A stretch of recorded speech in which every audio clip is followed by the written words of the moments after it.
एक माँ अपने बच्चों के लिए क्या कुछ नहीं करती, लेकिन ये कहानी है एक ऐसी माँ की जो हर रोज अपनी बेटी को एक रहस्यमयी दवाई देती थी। आखिर क्या है इस गोली का राज? फिल्म की शुरुआत होती है एक हॉस्पिटल के ऑपरेशन थिएटर से, जहाँ कुछ डॉक्टर समय से पहले जन्मे एक नवजात शिशु को बचाने की कोशिश में जुटे थे। कुछ देर बाद बच्चे की माँ डायन शर्मन को बच्चे की हालत देखने के लिए बुलाया जाता है। वो ये जानना चाहती थी कि क्या उसका बच्चा ठीक हो जाएगा। सीन बदलता है और हम देखते हैं क्लोई नाम की एक लड़की को। उसे अस्थमा, डायबिटीज, पैरालिसिस के साथ साथ 5 और तरह की गंभीर बीमारियां थी। घर पर कई सारी दवाइयां लेना और रेगुलरली अपने ब्लड शुगर लेवल को चेक करना उसके रोजमर्रा के कामों में आता था।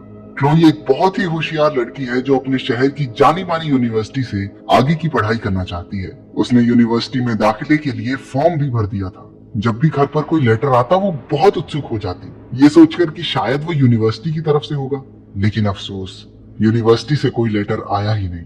क्लोई एक बहुत ही जिज्ञासु लड़की है जिसे नए नए एक्सपेरिमेंट्स करना बहुत अच्छा लगता है। वो इंटरनेट से सीख कर घर पर अजीबोगरीब चीजें बनाती रहती है।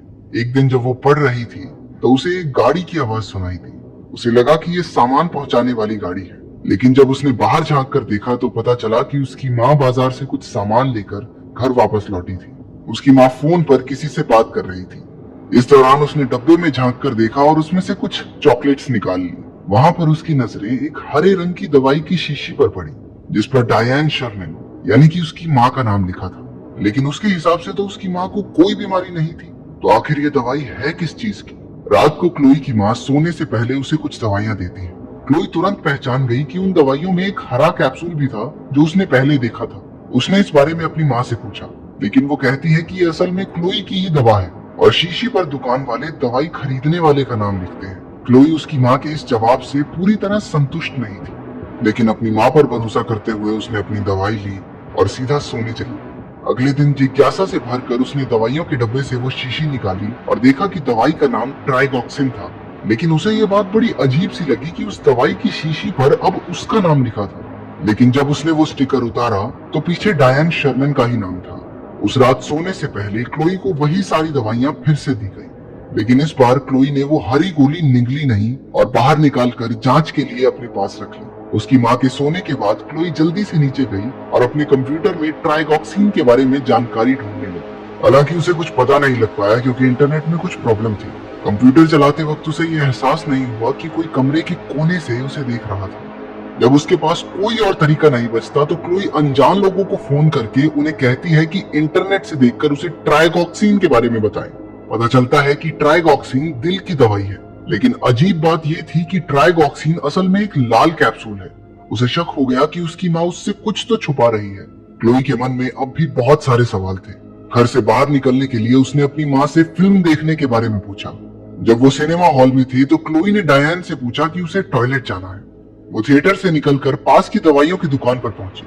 वो केमिस्ट से अपनी माँ द्वारा दी गई हरी दवाई के बारे में पूछती है। वो जानना चाहती थी कि आखिर ये दवाई है किस लिए। केमिस्ट ने जब वो कैप्सूल देखा तो कुछ समझ नहीं पाई, क्योंकि वो दवाई असल में ट्राइगॉक्सिन थी ही नहीं, बल्कि वो राइडोकेन नाम की एक दवाई थी जो आमतौर पर कुत्तों के लिए इस्तेमाल की जाती है। ये सुनकर क्लोई हैरान रह गई। उसने केमिस्ट से पूछा कि अगर इंसान ये दवाई लेंगे तो क्या होगा। केमिस्ट ने जवाब दिया कि अगर कोई इंसान ये दवाई लेगा तो वो आधे या पूरे शरीर से पैरालाइज हो सकता है। डायन क्लोई को ढूंढते हुए भागती हुई उस स्टोर में आई और बेहोशी की दवा का एक इंजेक्शन क्लोई की टांग में लगा दिया। उसकी माँ उसे घर वापस ले आई। उसने क्लोई को कमरे में बंद कर दिया और खुद बाहर निकल गई एक नई लकवे की दवाई लेने जो वो काफी समय से इंटरनेट पर ढूंढ रही थी। क्लोई ने उठने पर महसूस किया कि उसकी माँ ने उसे कमरे में बंद कर दिया था। क्लोई ने दरवाजे का ताला खोलने की कोशिश की, लेकिन उसकी माँ ने इस सब का अंदाजा पहले ही लगा लिया था और वो दरवाजे को एक लकड़ी से इस तरह बंद करके गई थी कि अगर वो लॉक खोल भी ले तो दरवाजा नहीं खुलेगा। पर क्लोई ने भी हार नहीं मानी। उसे साइंस का इस्तेमाल करके शीशे को तोड़ना आता था। वो अपने साथ एक कंबल, सॉडर और मुंह में पानी लेकर निकल पड़ी। वो अपने कमरे की खिड़की से बाहर निकलकर जैसे तैसे रेंगती हुई दूसरे कमरे तक पहुंची। सॉडर की गर्मी और पानी का इस्तेमाल करके उसने कांच को तोड़ दिया और कंबल को खिड़की पर डालकर आगे बढ़ी ताकि टूटे हुए कांच से अपने शरीर को बचा सके। खिड़की से अंदर आते ही उसकी सांस फूलना शुरू हो गई। वो अपना अस्थमा का पंप अपने साथ लाना भूल गई थी। क्लोई फिर भी जैसे तैसे रेंगते हुए अपने कमरे में पहुंची और अपना अस्थमा वाला पंप लिया। वो फौरन अपनी व्हील चेयर में बैठकर घर से बाहर निकलने के लिए चली, लेकिन उसकी माँ ने लिफ्ट को भी तोड़ दिया था। उसने बड़ी मुश्किल से अपनी व्हील चेयर को नीचे गिरा दिया और सीढ़ियों पर रेंग कर जाना शुरू किया, लेकिन अचानक वो फिसल कर सीढ़ियों से लुढ़क गई। वो धम से जमीन पर गिरी। उसने महसूस किया कि वो अपने पैर का अंगूठा हिला पा रही थी, क्योंकि काफी समय से उसने अपनी माँ की दी हुई दवाई नहीं ली थी। उसे यकीन होने लगा था कि उसकी माँ ही उसकी इस हालत की जिम्मेदार है। क्लोई फौरन अपनी व्हील चेयर में बैठकर घर से बाहर शहर की ओर जाने वाली सड़क पर चली। तभी उसे एक गाड़ी के आने की आवाज सुनाई देती है। क्लोई को डर था कि ये उसकी माँ की गाड़ी होगी, इसलिए वो तुरंत झाड़ियों के पीछे छुप गई।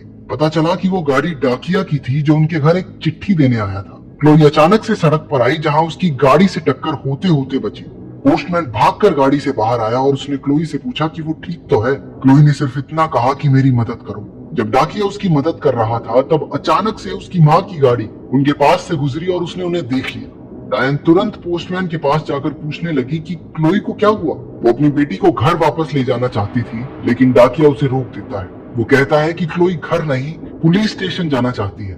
डायन उसे धमकी देती है कि वो क्लोई का अपहरण करने के जुर्म में उसे पुलिस के हवाले कर देगी, लेकिन वहां पर फोन का सिग्नल ही नहीं था, तो डायन की सारी कोशिशें बेकार हो गई। वो ना चाहते हुए भी पोस्टमैन को क्लोई को अपने साथ ले जाने देती है, लेकिन इस शर्त पर कि वो भी साथ चलेगी। जब वो क्लोई को गाड़ी में बैठा रहा था तो डायन ने पीछे से आकर उसकी गर्दन में बेहोशी का इंजेक्शन घोंप दिया। उसने क्लोई के साथ भी यही किया। जब वो जागी तो उसने अपने आप को घर के तहखाने में बंद पाया। उसे वहां एक काला पदार्थ दिखा जो शायद उसकी माँ ने उसे पैरालाइज करने के लिए बनाया था। क्लोई वहां से बाहर नहीं निकल सकती थी क्योंकि डायन ने उसकी व्हील चेयर को जंजीर से बांध दिया था।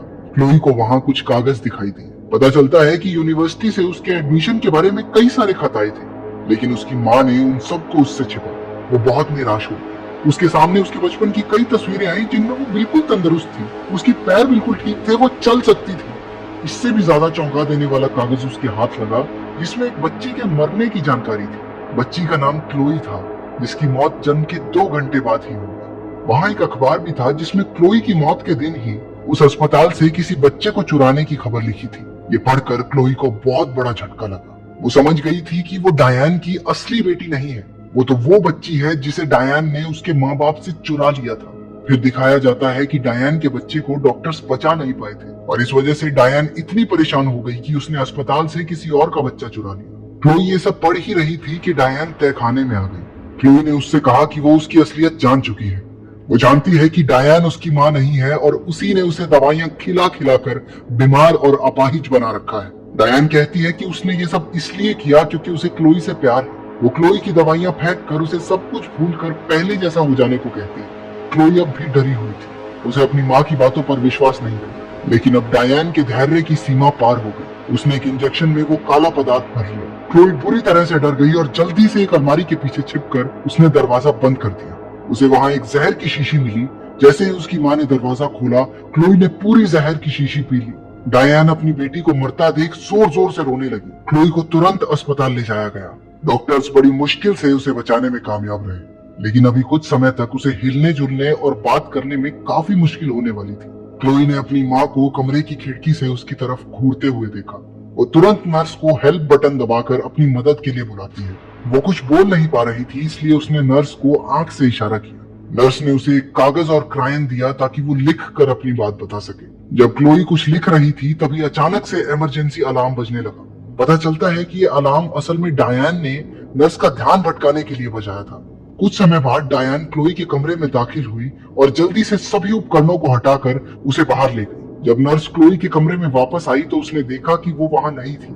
नर्स ने क्लोई का लिखा हुआ कागज देखा जिस पर उसने लिखा था मॉम। नर्स ने जल्दी से अस्पताल की सिक्योरिटी को सूचना देकर क्लोई को ढूंढने के लिए कहा। डायन क्लोई को जबरदस्ती वहां से ले जा रही थी। अस्पताल से बाहर निकलते वक्त एस्केलेटर पर क्लोई की माँ उसकी व्हीलचेयर को हिला नहीं पाती क्योंकि असल में क्लोई ने अपनी टांगों को जकड़कर व्हीलचेयर को रोक दिया था। वो अपनी टांगों का इस्तेमाल कर पा रही थी। इतने में वहां अस्पताल के सिक्योरिटी गार्ड भी पहुंच गए। उन्होंने डायन को अपने हाथ ऊपर करने को कहा। उसने अपनी बंदूक उनकी तरफ तान कर कहा कि वो बस अपनी बेटी को घर वापस ले जाना चाहती है। उनमें से एक सुरक्षा कर्मी ने डायन पर गोली चला दी, जिसकी वजह से वो सीधी सीढ़ियों से नीचे गिर पड़ी। आखिरकार क्लोई को सही सलामत बचा लिया गया। इसके अगले सीन में 7 साल बाद पागलों के अस्पताल को दिखाया जाता है। क्लोई अब बड़ी हो चुकी थी। वो अपनी टांगे हिला पा रही थी, हालांकि अब भी ये उसके लिए एक संघर्ष था। वहां पर क्लोई डायन से मिलने आई थी। क्लोई उसे बताती है कि उसके असली परिवार के साथ उसकी जिंदगी बहुत अच्छी बीत रही है। उसके अब कई सारे दोस्त हैं और उसने अपनी पसंदीदा यूनिवर्सिटी से पढ़ाई भी पूरी कर ली। वो बताती है कि उसकी टांगे पहले से काफी बेहतर है, लेकिन ये इससे बेहतर हो पाएंगी या नहीं, ये कहा नहीं जा सकता। जाने से पहले वो अपने मुंह से कुछ बाहर निकालती है। ये वही कुत्तों की दवाई थी जो इस खौफनाक नजारे पर फिल्म क्लोई ने बड़े प्यार से उससे कहा, माँ, मैं तुमसे बहुत प्यार करती हूँ, चलो अब मुंह खोलो।